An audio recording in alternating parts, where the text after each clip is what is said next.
बिहार के पूर्व डीजीपी गुप्तेश्वर पांडे का पत्ता कट गया है। जेडीयू से उन्हें विधानसभा चुनाव में टिकट नहीं मिल पाया। रिटायरमेंट से 5 महीने पहले गुप्तेश्वर पांडे ने डीजीपी से वीआरएस लेकर जेडीयू का दामन थामा था। हमको राष्ट्रीय अध्यक्ष माननीय श्री नीतीश कुमार जी ने खुद अपने हाथ से पार्टी की प्राथमिक सदस्यता दिलाई। क्या बक्सर की और कहीं? देखिए, हमें कुछ नहीं पता। जो उनका आदेश होगा, पार्टी का जो आदेश होगा वो काम करेंगे। तैयारी क्या, जो पार्टी का आदेश होगा वो हम करेंगे। लड़ने का आदेश होगा, लड़ेंगे भी। मुझे अभी राजनीति आती नहीं। मैं हृदय का सरल आदमी हूँ।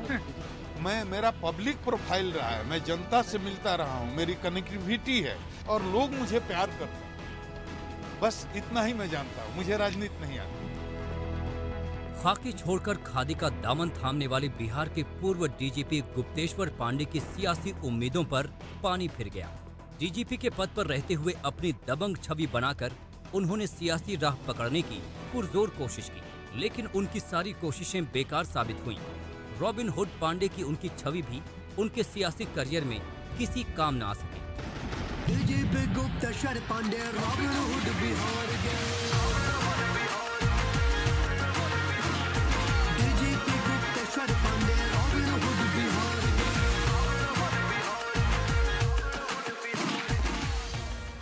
पुलिस की वर्दी पहनते हुए भी सियासी बयानबाजी करना उनके किसी काम का न आया। गुप्तेश्वर पांडे के सियासी करियर पर शुरू होने से पहले ही जैसे विराम लग गया। गुप्तेश्वर पांडे रिटायरमेंट से 5 महीने पहले डीजीपी के पद से वीआरएस लेकर जेडीयू में शामिल हुए थे।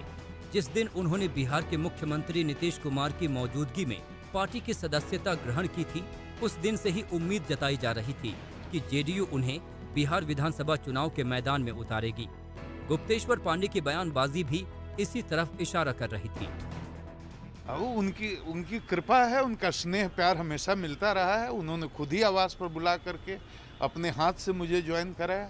ये मेरे लिए खुशी की बात है। आगे की तैयारी किस तरह की है? वो हमारे नेता हैं, जो आदेश करेंगे वैसा हम काम करेंगे। क्या बक्सर की और कहीं? देखिए, हमें कुछ नहीं पता। जो उनका आदेश होगा, पार्टी का जो आदेश होगा वो काम करेंगे। तैयारी पूरी है, लेकिन लड़ने की तैयारी क्या, जो पार्टी का आदेश होगा वो हम करेंगे। लड़ने का आदेश होगा, लड़ेंगे भी। गुप्तेश्वर पांडे बक्सर सीट से जेडीयू का टिकट मिलने की आस लगाए बैठे थे। पांडे जी लगातार इशारों में बक्सर से चुनाव लड़ने की मंशा भी जाहिर कर चुके थे। गुप्तेश्वर पांडे को वीआरएस लेने की जरूरत पड़ गई। एसएसआर केस से इसको क्यों टैग करते हैं? आप अपने से कहूंगा तो बुरा लगेगा अंजना, लेकिन जो लोग बिहार के हैं वो जानते हैं कि गुप्तेश्वर पांडे को अगर चुनाव बिहार में लड़ना हो तो ऐसे किसी बहाने की जरूरत नहीं है। गुप्तेश्वर पांडे को जनता इतना प्यार करती है कि कहीं से भी अगर चुनाव में जाना चाहें तो जा सकते हैं और चुनाव जीत कर। बहुत छोटी चीज है ये चुनाव। तो चुनाव के लिए थोड़ी, चुनाव से और मेरे वीआरएस से एसएस केस को वो लोग जोड़ते हैं। जी, विधानसभा चुनाव के लिए जेडीयू के उम्मीदवारों की लिस्ट सामने आई तो गुप्तेश्वर पांडे का लिस्ट से पत्ता कट गया। जेडीयू की लिस्ट में गुप्तेश्वर पांडे का नाम नहीं दिखा। बक्सर की सीट बीजेपी के खाते में चली गई। जब जेडीयू ने उनके नाम की घोषणा नहीं की तो कयास लगाए जाने लगे कि बीजेपी बक्सर से उन्हें चुनाव लड़वा सकती है, लेकिन ऐसा भी कुछ नहीं हुआ। बीजेपी ने बक्सर से परशुराम चतुर्वेदी को मैदान में उतार दिया। इसके बाद सब सोचने लगे कि पांडे जी का आखिर क्या होगा, अब वो अगला क्या कदम उठाएंगे। इस बीच उनका फेसबुक पोस्ट सामने आया जिसमें उन्होंने लिखा कि अपने अनेक शुभ चिंतकों के फोन से परेशान, मैं उनकी चिंता और परेशानी भी समझता हूँ। मेरे सेवा मुक्त होने के बाद सबको उम्मीद थी कि मैं चुनाव लड़ूंगा, लेकिन मैं इस बार विधानसभा का चुनाव नहीं लड़ रहा। हताश निराश होने की कोई बात नहीं है। धीरज रखें, मेरा जीवन संघर्ष में ही बीता है। मैं जीवन भर जनता की सेवा में रहूंगा। कृपया धीरज रखें और मुझे फोन नहीं करें। बिहार की जनता को मेरा जीवन समर्पित है। अपनी जन्मभूमि बक्सर की धरती और वहां के सभी जाति मजहब के सभी बड़े छोटे भाई बहनों, माताओं और नौजवानों को मेरा पैर छूकर प्रणाम। अपना प्यार और आशीर्वाद बनाए रखें। सुशांत सिंह राजपूत की मौत के बाद गुप्तेश्वर पांडे अपने बयानों को लेकर सुर्खियों में आए थे। इसके बाद उन्होंने डीजीपी के पद से इस्तीफा देकर सबको चौंका दिया था।